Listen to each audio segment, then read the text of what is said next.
La véritable richesse ne commence pas dans vos mains, mais dans votre esprit. Elle ne se résume pas à des billets de banque, à des immeubles ou à des comptes en banque remplis. La richesse véritable est un état intérieur, une vibration, une certitude intime que vous êtes destiné à vivre dans l'abondance. Les plus grands bâtisseurs de fortune le savaient. L'argent est une conséquence, jamais la cause. La cause, c'est la pensée focalisée, la foi inébranlable et l'action disciplinée. Napoléon Hill, après 25 années d'études, d'entretien et d'observation auprès des géants de son époque, Andrew Carnegie, Henry Ford, Thomas Edison, Charles Schwab, a identifié 13 principes universels qui transforment des rêves vagues en réalités palpables. Mais ce que peu disent, c'est que ces principes existaient déjà, gravés dans les pages de la Bible, enseignés depuis des siècles à ceux qui avaient des oreilles pour entendre et un cœur prêt à croire. Car la parole dit « Mon peuple périt faute de connaissance ». La connaissance seule ne suffit pas, il faut l'appliquer avec persistance. Et quand vous mariez la sagesse divine aux stratégies mentales que Hill a codifiées, vous tenez dans vos mains une clé qui ouvre toutes les portes. Imaginez un instant que votre vie actuelle ne soit qu'une étape, une marche sur l'escalier vers une destinée bien plus grande. Imaginez que ce qui vous retient aujourd'hui n'est pas un manque d'opportunité, mais un manque de clarté et de foi. Chaque échec passé, chaque attente, chaque douleur n'étaient pas des obstacles, mais des préparations. Vous avez été façonné pour comprendre ce message. La Bible nous enseigne dans Proverbe 29, 18. Là où il n'y a pas de vision, le peuple périt. Hill disait la même chose d'une autre manière. Sans objectif défini, vous errez comme un navire sans gouvernail. La vision est la boussole, la foi est le vent, et l'action est la voile. Ensemble, ils vous portent vers la rive de la prospérité. Aujourd'hui, vous allez découvrir comment penser comme les bâtisseurs d'empires, agir avec la discipline des pionniers et croire avec la force des prophètes. Vous allez voir que la loi de l'attraction, la puissance de l'autosuggestion, l'énergie du mastermind et toutes les clés de Hill ne sont pas de simples techniques, mais des lois spirituelles qui existaient bien avant que le mot « développement personnel » n'apparaisse. Ce voyage n'est pas pour ceux qui veulent une solution rapide. Il est pour ceux qui sont prêts à s'engager corps et âme, à rééduquer leur esprit, à dominer leurs pensées, à parler la langue de la victoire chaque jour, car la richesse, la vraie, exige un prix, celui de la constance. Peut-être que vous écoutez ces mots dans un moment où vos finances semblent au plus bas. Peut-être que vous avez déjà tenté et échoué, mais rappelez-vous ceci. Ni la Bible ni Hill n'ont jamais promis que le chemin serait facile. Ils ont promis qu'il serait sûr si vous marchez selon ces lois. Et si vous êtes encore là, c'est que votre histoire n'est pas terminée. Aujourd'hui, engagez-vous à ne plus jamais traiter vos rêves comme des options, mais comme des missions. Écoutez chaque mot comme si c'était une graine et laissez-la s'enraciner profondément, car ce que vous êtes sur le point d'entendre peut devenir le chapitre le plus important de votre vie. Tout commence par une graine invisible, mais terriblement puissante. Cette graine, c'est votre objectif, pas un simple souhait, pas un rêve flou que vous murmurez avant de dormir. Non. Un objectif clair, précis, défini, gravé dans votre esprit comme s'il était déjà accompli. Napoléon Hill répétait inlassablement que la clarté est le point de départ de toute réussite. Il disait que sans un but bien déterminé, vous naviguez à vue, ballotté par les vents du hasard, dépendant des circonstances. Mais quand vous définissez un objectif avec précision, tout change. Votre esprit cesse d'errer. Vos pensées, vos émotions, vos actions, tout s'aligne comme les pièces d'un mécanisme parfaitement huilé. La Bible nous enseigne la même vérité dans Habacuc 2:2. Écris la vision et grave-la sur des tablettes, afin qu'on la lise couramment. Pourquoi écrire? Parce qu'en l'écrivant, vous engagez non seulement votre esprit conscient, mais aussi votre subconscient. Ce que vous écrivez devient une promesse silencieuse à Dieu, une déclaration à l'univers et un contrat avec vous-même.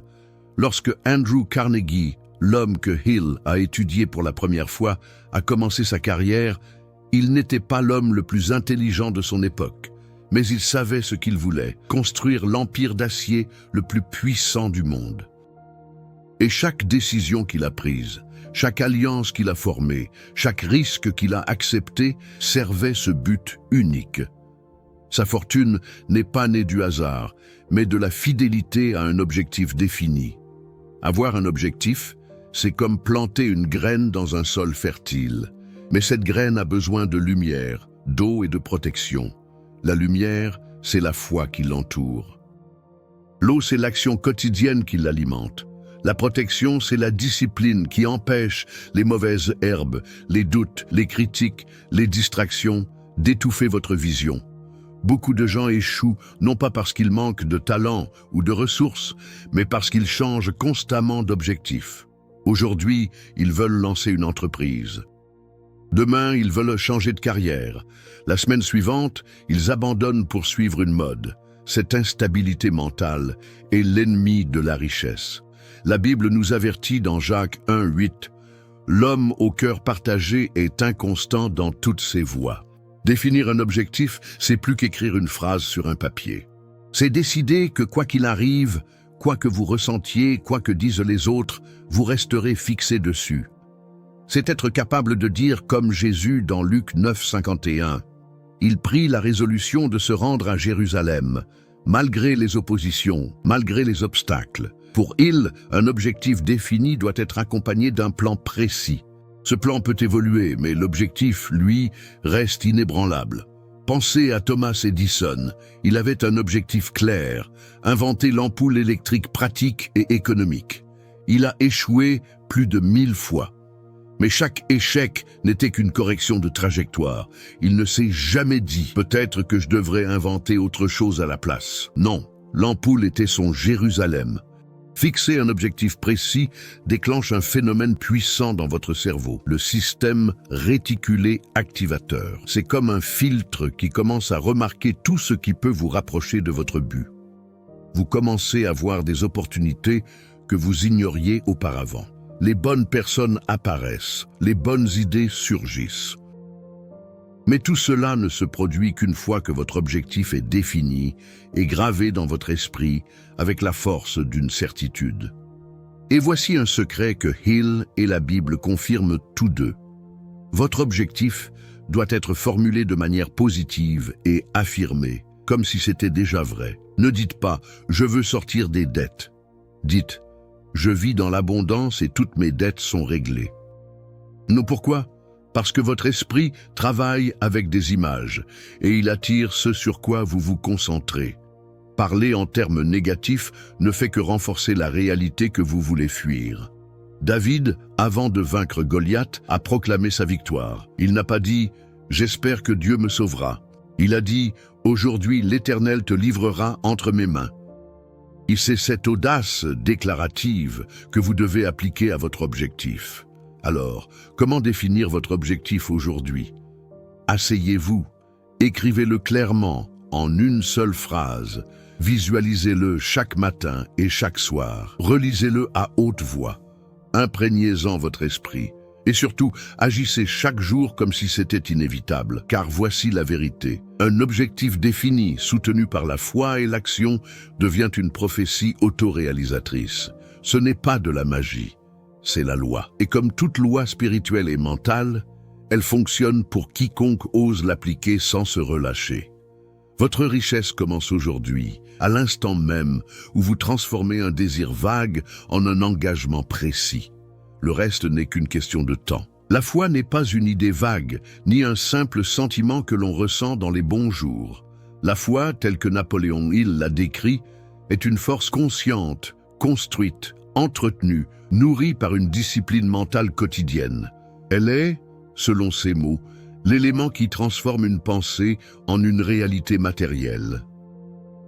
Sans foi, même l'objectif le plus clair reste une ombre sans substance. Avec elle, même l'impossible devient inévitable. La Bible ne se contente pas de mentionner la foi, elle la place au centre de toute victoire. Hébreux 11:1 nous donne la définition la plus puissante. La foi est une ferme assurance des choses qu'on espère, une démonstration de celles qu'on ne voit pas. Autrement dit, elle est la preuve avant la preuve. Elle est la conviction avant que les circonstances ne s'alignent. Il insistait sur le fait que la foi n'est pas innée, elle se développe. Comment? Par la répétition de pensées, de paroles et d'images mentales qui soutiennent votre objectif. Il appelait cela la charge émotionnelle de la pensée. La Bible appelle cela « méditer jour et nuit ». Dans les deux cas, il s'agit de saturer votre esprit d'une vision au point qu'elle devienne plus réelle pour vous que la réalité actuelle. Pensez à Abraham. Dieu lui a promis une descendance innombrable alors qu'il n'avait pas d'enfant et que son corps était déjà affaibli par l'âge. Chaque matin, chaque soir, il regardait les étoiles comme Dieu le lui avait demandé, et ces étoiles étaient pour lui la répétition visuelle de la promesse. C'est ainsi que la foi se construit, en remplaçant les images de manque par des images d'abondance, encore et encore. Il racontait que les plus grands hommes qu'il avait étudiés avaient cette foi inébranlable, même lorsque tout semblait perdu. Henry Ford, par exemple, a été ridiculisé lorsqu'il a affirmé qu'il construirait une voiture accessible à tous. Les ingénieurs eux-mêmes disaient que son moteur V8 était impossible à concevoir. Ford leur a simplement répondu « Continuez à travailler ». Et il a répété cet ordre pendant des mois, refusant de croire à l'impossible. Le moteur a fini par voir le jour, changeant à jamais l'industrie automobile. La foi inébranlable ne nie pas la réalité actuelle. Elle affirme une réalité supérieure. Elle ne consiste pas à fermer les yeux sur les difficultés, mais à garder les yeux ouverts sur la promesse. La Bible nous montre Pierre marchant sur l'eau tant qu'il fixait ses yeux sur Jésus. Ce n'est que lorsqu'il a regardé le vent et les vagues qu'il a commencé à couler. Voilà la leçon. Votre foi s'effondre lorsque votre attention se détourne de l'objectif et se fixe sur l'obstacle. Il recommandait un rituel précis. Écrire votre objectif, le lire à voix haute 2 fois par jour et le visualiser comme déjà accompli. Mais il ajoutait une dimension cruciale, ressentir l'émotion que vous auriez si c'était déjà vrai, car la foi est émotionnelle avant d'être intellectuelle. Vous pouvez dire « je crois » de la bouche, mais si votre cœur tremble de peur, votre subconscient écoute la peur, pas les mots. La foi inébranlable se traduit par des décisions courageuses. Elle vous pousse à agir même quand la logique dit « attends encore ». Elle vous empêche d'abandonner quand les résultats tardent à se montrer. Elle vous garde stable quand les autres paniquent. Dans l'histoire de Joseph, vendu comme esclave et jeté en prison, il n'a jamais perdu la vision des rêves que Dieu lui avait donnés. Chaque épreuve n'était pour lui qu'une étape vers le trône. C'est cette persistance spirituelle qui transforme une simple croyance en une certitude invincible. Pour développer une foi inébranlable, vous devez protéger votre esprit comme un trésor.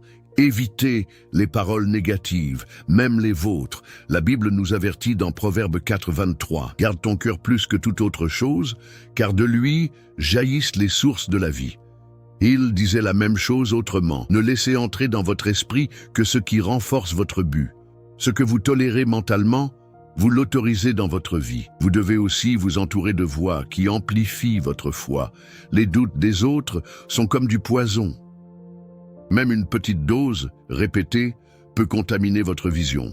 Jésus lui-même a mis dehors les moqueurs avant de ressusciter la fille de Jaïrus. Parfois, protéger votre foi signifie fermer la porte aux opinions de ceux qui n'y croient pas. Enfin, rappelez-vous que la foi n'est pas statique. Elle se renouvelle chaque jour comme la manne dans le désert. Vous ne pouvez pas vivre aujourd'hui avec la foi d'hier. C'est pourquoi la répétition, la méditation et l'action sont essentielles. Chaque jour, nourrissez votre esprit de la vision, proclamez-la avec force et agissez comme si elle devait se réaliser aujourd'hui même. Car voici la vérité que il et la Bible proclament d'une seule voix. Ce que vous croyez profondément, vous finirez par le voir. Et ce que vous doutez, vous ne le verrez jamais. La foi inébranlable est donc la matière première de toutes les fortunes, matérielles et spirituelles. Elle est la clé qui ouvre la porte que les autres croient fermée. Alors aujourd'hui, choisissez de croire, pas un peu, pas quand c'est facile, mais avec la résolution d'Abraham, la persévérance de Joseph, l'audace de David et la détermination de Ford. Car celui qui croit et qui agit sur cette croyance est déjà en train de construire son empire. Napoleon Hill appelait l'autosuggestion l'outil par lequel vous nourrissez volontairement votre esprit des pensées qui façonneront votre destinée. Ce principe est à la fois simple et redoutablement puissant. Ce que vous vous répétez jour après jour, avec émotion et conviction, finit par devenir votre réalité. La Bible l'exprime d'une manière tout aussi directe. La mort et la vie sont au pouvoir de la langue. Proverbe 18, 21. Vos paroles ne sont pas de simples sons, elles sont des semences. Chaque mot que vous prononcez, surtout à votre propre sujet, est planté dans le sol fertile de votre subconscient. Et tôt ou tard, ces graines produisent une récolte, qu'elle soit d'abondance ou de manque. Il expliquait que le subconscient ne juge pas, ne critique pas, ne filtre pas selon le bien ou le mal. Il accepte ce que vous lui donnez, comme un serviteur obéissant. Si vous lui répétez « je suis toujours en retard », il fera en sorte que cela devienne vrai. Si vous lui répétez « je suis béni et prospère », il commencera à travailler pour manifester cette bénédiction. L'autosuggestion n'est pas un simple exercice de pensée positive. Ce n'est pas non plus une incantation magique, c'est un processus intentionnel de reprogrammation mentale. Il insistait sur la nécessité d'impliquer l'émotion. Des phrases récitées mécaniquement n'ont pas de pouvoir.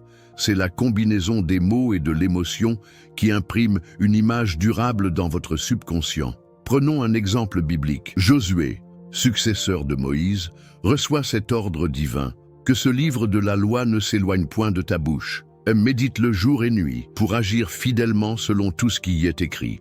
Josué 1:8. Remarquez, Dieu ne dit pas seulement pense-y, mais garde-le dans ta bouche et médite-le jour et nuit. C'est exactement le principe de l'autosuggestion. Saturer l'esprit et la parole de ce qui renforce votre mission.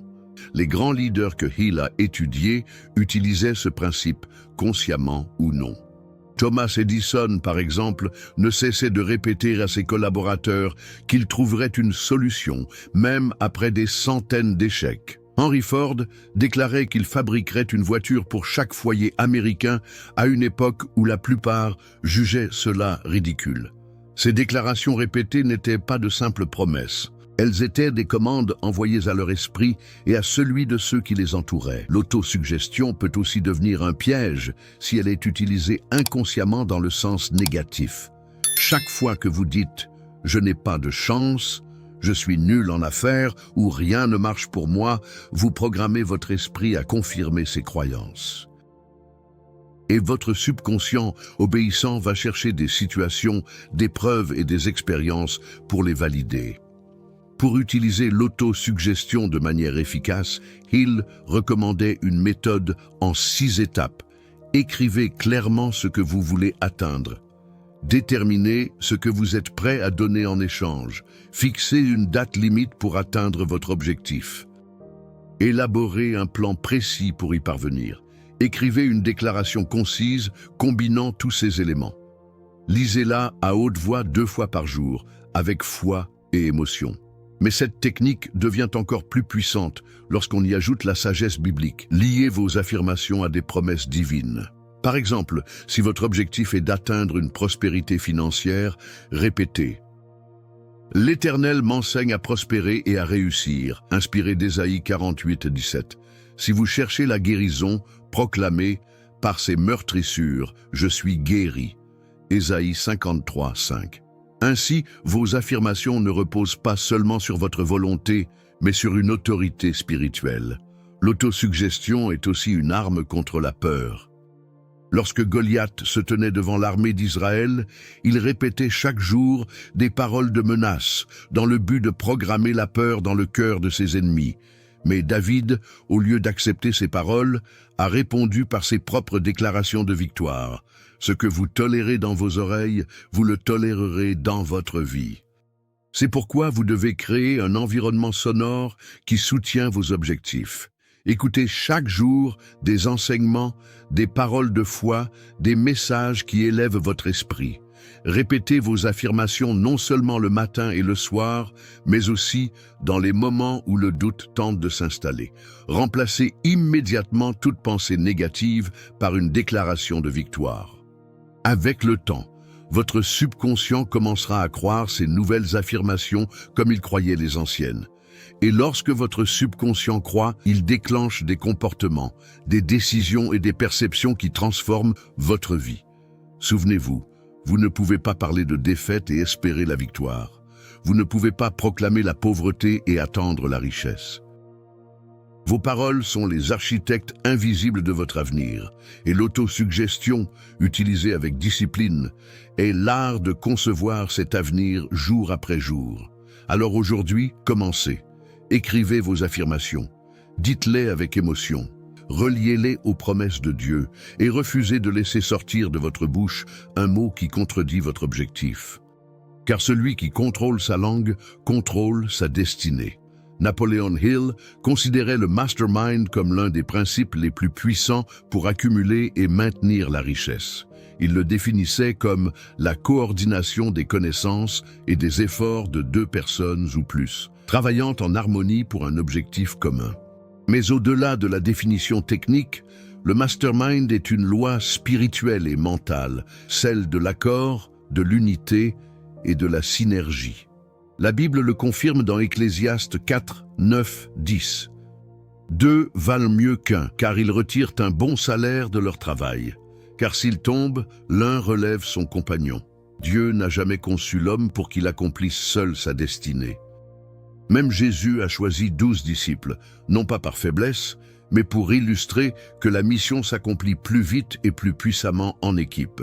Hill expliquait que lorsqu'un groupe se réunit dans un esprit de parfaite harmonie, une troisième force invisible naît, une intelligence supérieure qui dépasse les capacités individuelles. C'est cette intelligence qui inspire de nouvelles idées, qui donne des solutions inattendues, qui ouvre des portes impossibles à forcer seul. Imaginez deux violons jouant ensemble. Individuellement, chacun produit un son magnifique. Mais ensemble, ils créent une harmonie qui émeut l'âme. Le mastermind fonctionne de la même façon. Il amplifie vos forces, compense vos faiblesses et multiplie vos résultats. Mais attention, le mastermind ne fonctionne que dans l'harmonie. Un groupe rempli de jalousie, de compétition malsaine ou de méfiance ne produit pas de puissance, il produit de la confusion. C'est pourquoi vous devez choisir avec discernement les personnes qui composeront votre cercle. Il racontait que les plus grands hommes d'affaires de son temps avaient des conseils privés où ils discutaient de leurs idées et recevaient des perspectives nouvelles. Andrew Carnegie attribuait une grande partie de son succès à son cabinet invisible, un groupe d'hommes de confiance avec qui il échangeait régulièrement. La Bible nous montre aussi ce principe dans l'histoire de Moïse. Lorsque ses bras fatiguaient pendant la bataille contre Amalek, Aaron et Hur les soutenaient. Tant que ses bras restaient levés, Israël gagnait. Mais seul, Moïse n'aurait pas tenu. Votre objectif est comme cette bataille. Il y aura des moments où vos forces faibliront, et c'est alors que vos alliés de mastermind vous porteront. Le mastermind peut prendre plusieurs formes. Un groupe d'entrepreneurs qui se réunissent chaque semaine, une équipe de prière et d'études bibliques, ou même un mentor unique qui vous guide. L'important est que ces personnes croient en votre vision, partagent vos valeurs et soient prêtes à contribuer activement à votre réussite. Et il conseillait de formaliser ces rencontres, fixer un horaire, un ordre du jour et surtout un engagement clair de confidentialité et de soutien mutuel. Car pour que l'harmonie se maintienne, chacun doit se sentir en sécurité pour partager ses défis et ses idées sans crainte de critiques destructrices. La puissance du mastermind ne se limite pas aux rencontres physiques. Hill lui-même utilisait un mastermind imaginaire. Il visualisait des figures historiques assises autour d'une table, Lincoln, Edison, Carnegie, et leur posait mentalement des questions. Il disait que cette pratique stimulait son intuition et son esprit créatif. La Bible, de son côté, nous invite à nous entourer d'une grande nuée de témoins, Hébreux 12, 1, ceux qui ont marché avant nous et dont l'exemple continue de nous inspirer. Entourez-vous de gens qui voient grand, qui refusent la médiocrité, qui vous rappellent votre potentiel quand vous l'oubliez. Éloignez-vous de ceux qui minimisent vos rêves, car leurs paroles sont comme des graines de doute qui étouffent la vision. Un mastermind puissant vous apportera 3 choses. Responsabilité, vous n'êtes plus seul face à vos engagements. Inspiration, vous bénéficiez d'idées et de perspectives auxquelles vous n'auriez pas pensé seul. Force émotionnelle, dans les moments de doute, vos partenaires prêtent leur foi pour soutenir la vôtre. C'est pourquoi il affirmait que presque aucune grande fortune n'avait été construite seule. Et c'est pourquoi la Bible, à travers toute son histoire, nous montre des alliances divines. David et Jonathan, Paul et Timothée, Ruth et Noémie. Ces partenariats ne sont pas des accidents. Ils sont des stratégies divines pour accomplir des missions plus grandes que nous. Si aujourd'hui vous vous sentez isolé dans votre quête, commencez à prier et à chercher activement les bonnes personnes, car l'isolement est le terrain fertile du découragement. Mais l'unité est le terrain fertile de la victoire. Alors, choisissez vos alliés avec soin, cultivez l'harmonie et laissez la puissance du mastermind accélérer votre marche vers l'abondance. Tout ce que vous avez entendu aujourd'hui n'est pas une théorie abstraite. Ce sont des lois mentales, spirituelles et pratiques qui ont conduit les plus grands hommes et femmes de l'histoire à accomplir l'impossible. Napoleon Hill les a codifiés dans ses 13 principes. La Bible les avait révélés bien avant dans ses pages inspirées. Nous avons parlé de l'objectif défini, cette graine précise plantée dans le sol fertile de votre esprit. Nous avons vu la foi inébranlable, ce vent puissant qui pousse votre barque vers la rive promise, même au milieu des tempêtes. Nous avons exploré l'autosuggestion, cet art de parler à soi-même avec autorité, jusqu'à transformer votre subconscient en un allié indestructible. Et enfin, nous avons découvert le mastermind, cette force invisible qui naît de l'unité et multiplie vos capacités. Ces 4 clés ne sont pas séparées, elles travaillent ensemble, comme les engrenages d'un mécanisme parfait. L'objectif vous donne la direction, la foi vous donne l'énergie, l'autosuggestion vous garde aligné, le mastermind vous propulse au-delà de vos limites. La Bible dit « Écrivez la vision et gravez-la, faites-le ». Elle dit « Tout est possible à celui qui croit, croyez-le ». Elle dit « La mort et la vie sont au pouvoir de la langue, choisissez vos paroles avec soin ». Elle dit encore « 2 valent mieux qu'1 ». Ne marchez pas seul. Aujourd'hui, vous devez prendre une décision. Pas demain, pas la semaine prochaine. Maintenant. Car si vous laissez ce moment passer, le monde reprendra son rythme, les distractions reviendront et votre esprit retournera à ses anciens schémas. Saisissez cette vérité pendant qu'elle brûle encore en vous. Écrivez votre objectif ce soir, relisez-le demain matin, dites-le à voix haute jusqu'à ce que chaque fibre de votre être le croie. Cherchez ceux qui partagent votre vision. Et engagez-vous à agir chaque jour, même si ce n'est qu'un petit pas, mais toujours dans la bonne direction. Souvenez-vous de ceci. La prospérité n'est pas un événement soudain, c'est une construction quotidienne. Chaque pensée, chaque parole, chaque action est une brique dans l'édifice de votre destin. Et si vous appliquez ces principes sans relâche, vous découvrirez que la richesse n'est pas seulement possible, elle est inévitable. Alors, levez-vous avec cette certitude. Marchez comme celui qui sait où il va. Parlez comme celui qui possède déjà la victoire. Et vivez chaque jour comme si votre rêve était en train de se réaliser, car il l'est. Cette vérité, vous ne devez pas seulement l'entendre aujourd'hui. Vous devez la respirer, la répéter, la vivre. Faites-en votre rituel quotidien. Car ce que vous nourrissez grandit, et ce que vous négligez meurt. Nourrissez votre objectif et il deviendra votre réalité. Et rappelez-vous, Dieu et les lois de l'esprit ne font pas de favoritisme. Ce qu'il a fait pour Abraham, pour Joseph, pour David, pour Carnegie, Ford et Edison, Il le fera aussi pour vous, si vous marchez avec la même foi et la même détermination. Le moment est venu. L'abondance vous attend. Le monde a besoin de votre vision réalisée. Avancez.